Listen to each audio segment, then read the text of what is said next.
His own son once said he never cared about anyone. The town agreed. To them, he was just the old man who cleaned up after everyone else.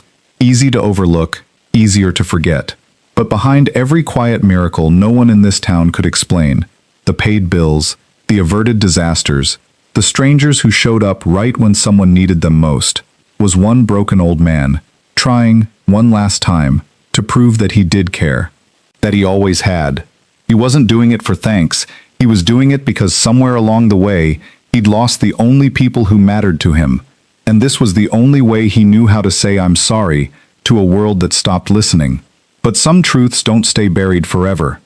And when this one surfaces, it won't just change his son's mind, it will change yours. Walter Grimes moved through the diner like furniture, present, expected, unnoticed. 68 years old, gray coat, a mop in hands that used to deliver mail to every house in this town. Nobody greeted him. Nobody stepped aside. A businessman's shoulder clipped his without apology. Walter didn't react. He simply kept moving, kept sweeping, kept existing in the corners of a world that had long stopped looking his way. He had made peace with being invisible, or so it seemed.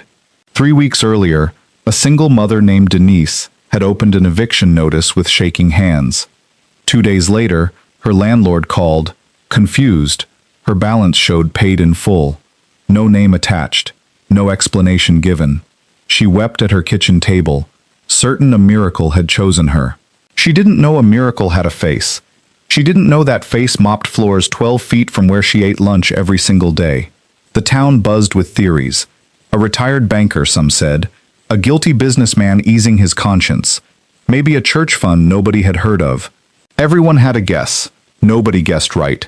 The truth walked past them daily, wearing a stained apron, saying nothing, asking for nothing, because the moment anyone learned his name, Walter believed, the good he was doing would stop mattering and start being questioned instead.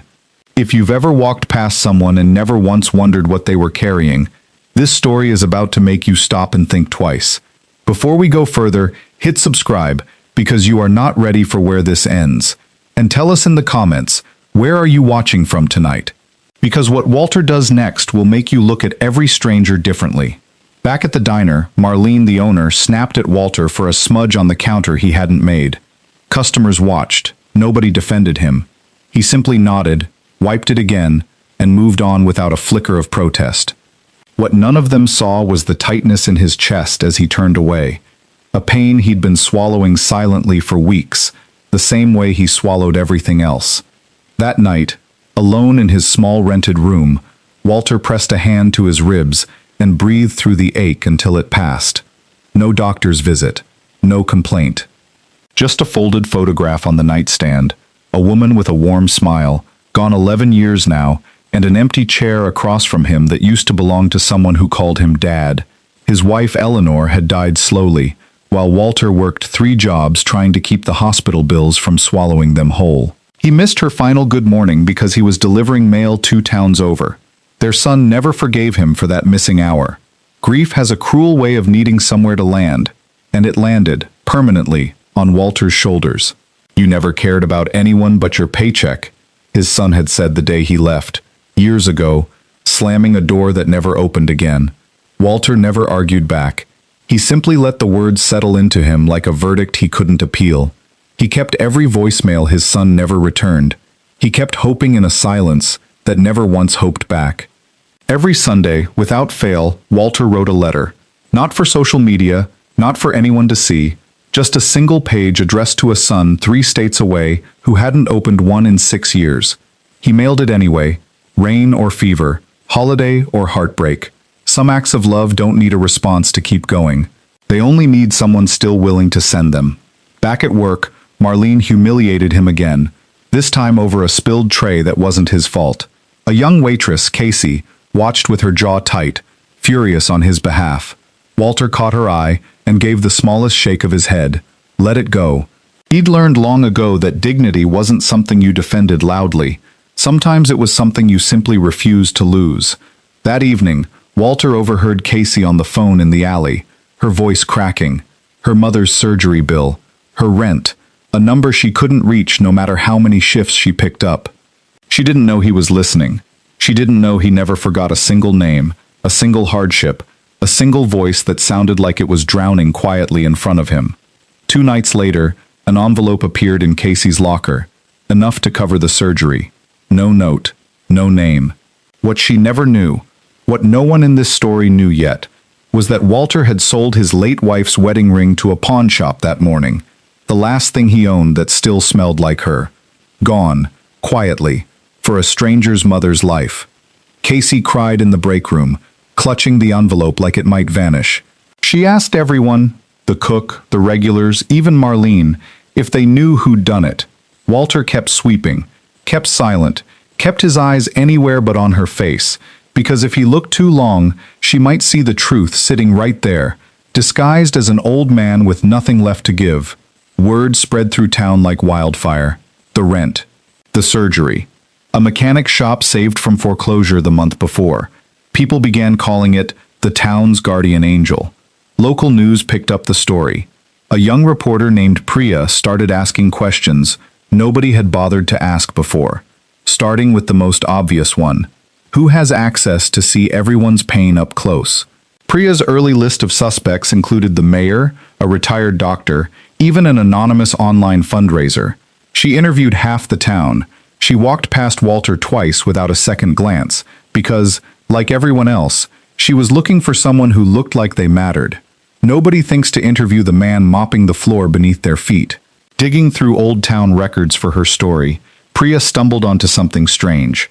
A decade-old case eerily similar to this one. A young widow named Marlene once received a mysteriously paid mortgage right before she used that stability to open this very diner. Marlene never told anyone. She'd spent years believing an old friend had quietly helped her. She had never once suspected Walter. Marlene sat with that memory longer than she expected to, staring at Walter across the counter the next morning, the man she snapped at daily, the man she'd never once thanked for anything, not even a decade ago, when her whole world had nearly collapsed. Something in her chest ached in a way she couldn't yet explain. She said nothing. Not yet. The chest pains came back for Walter that week, sharper now, refusing to pass quietly. He gripped the edge of the sink in the stockroom until it eased, sweat beading on his forehead. He told no one. He had grown so used to being unseen that even collapsing felt like something he had to do quietly, so as not to inconvenience anyone. A doctor's visit he almost skipped confirmed what Walter already feared. Heart failure. Advanced. Worsened by years of ignoring it. Weeks, the doctor said gently. Maybe less if he kept pushing himself the way he had been. Walter nodded like he was hearing a weather forecast, thanked the doctor, and walked out already thinking about who else in town still needed him. He had weeks left, and not one person who loved him knew it. Ask yourself, if you had weeks left and one person left to reach, what would you risk to reach them? Walter was about to risk everything. Don't look away now. Subscribe if this story has already gripped your chest, because what happens next will completely change how you see him. That night, Walter took out paper he hadn't touched in months. Not the usual short letter, but pages. He wrote about Eleanor's laugh, about missing that final morning, about every year of silence he never stopped regretting. He wrote the truth he'd never said out loud. I never stopped being your father, even when you stopped letting me be. He sealed the letter with hands that trembled slightly now. From the illness, or the fear, he couldn't tell anymore. He walked it to the mailbox himself instead of waiting for his usual route past it, as if urgency alone might make this the letter that finally got read. He stood there a long moment, then let it go. Meanwhile, across town, something didn't add up for Priya. A struggling auto shop had just received a payment far larger than anything a janitor's wages could cover. Too large for coincidence, too precise for luck. Someone else was giving too, someone with real money. 2 silent hands, it seemed, were moving through this town, and only one of them belonged to Walter. Priya's research turned up a wire transfer from 3 states away, tracing back to a name she didn't recognize yet. A private consulting firm run by a man who'd quietly funded 4 local businesses this year alone, always anonymously, always right when the town needed it most. She couldn't connect the dots yet, but the pattern was unmistakable, and it wasn't random. Marlene finally worked up the courage to ask Walter directly if he knew anything about the guardian angel stories. Walter simply shrugged, said something about people being kinder than they get credit for, and changed the subject. Marlene studied him a beat too long. Something about his eyes, steady, tired, achingly familiar, reminded her of a stranger she'd never properly thanked. Walter collapsed fully this time, right in the middle of the lunch rush, the mop clattering beside him as customers gasped and Casey screamed for help. Marlene was the first to reach him, cradling his head, shouting his name like it suddenly mattered more than anything else in the room. Funny how quickly invisible men become impossible to ignore once they're on the floor. At the hospital, as Walter lay unconscious, a nurse found the folded, unfinished letters in his coat pocket. Dozens of them, years worth, all addressed to the same name, all stamped "Return to Sender." Marlene sat beside his bed reading the top one, her hand over her mouth, finally understanding exactly whose quiet, aching love had been holding this town together. News of Walter's collapse, and the letters, spread through town faster than any of his secret gifts ever had. Casey cried into her apron. The mechanic closed his shop early. Denise brought flowers she couldn't really afford. Suddenly the invisible man had a name everyone knew, and a debt of gratitude nobody could quite figure out how to repay in time. Marlene stood outside his hospital room and finally said the words out loud to Priya. The mortgage, the widow, the decade-old kindness she'd never solved. Priya's eyes went wide. She pulled up her financial trail again, the mysterious consulting firm, the wire transfers, and for the first time, considered a question that changed everything. What if this wasn't one man's secret, but two? Ask yourself this. If the person who quietly saved your life never told you who they were, would you ever think to look twice at the man everyone else overlooked? The town hadn't. Not once. And now, as machines beeped steadily beside Walter's bed, that same town crowded the hallway outside, finally desperate to know the man they'd walked past for years. A well-dressed stranger arrived in town that same week, asking quiet questions at the diner, about a janitor, about a string of anonymous donations, about a consulting firm nobody local had ever heard of. Marlene watched him closely. Something about his jawline, his eyes, the careful way he avoided saying too much, sat uneasily familiar, though she couldn't place why yet. The stranger finally introduced himself to Priya as Daniel Grimes, and the room went quiet in a way words couldn't fully explain. Priya's research folder was already open on the table between them. The wire transfers, the funded shop, the mortgage from a decade ago. Daniel looked down at it, his hands unsteady.